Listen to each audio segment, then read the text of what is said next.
So you have a drain pan that when you try to tighten the drain bolt, just keeps spinning and spinning and spinning and spinning.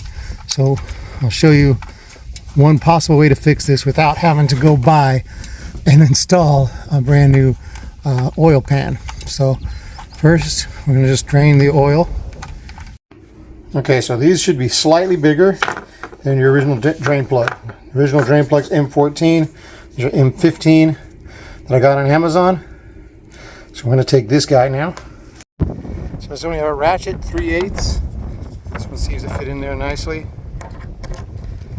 Nice and snug in there. So I'm going to take this guy straight in.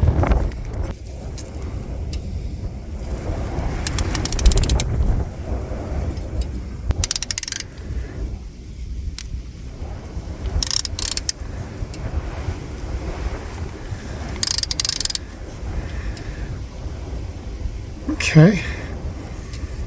Doesn't have to go too deep because those new ones are not super long.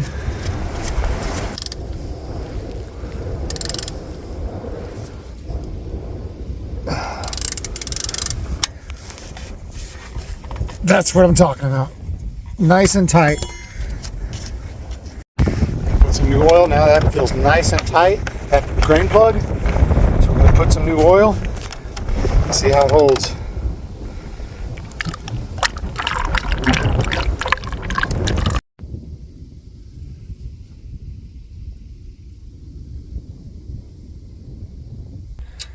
Okay, so the leak is completely solved. Now, when I put it on, I picked up it's like a rubber O-ring kind of thing right here at AutoZone, and it fit over this perfectly. So anyway, I just put that thought that might help it out a little bit. But yeah, there's no leak at all. Don't over tighten it, obviously, but no leak at all. It is good to go. This is full of oil, and no leak at all. So it seems to solve the issue.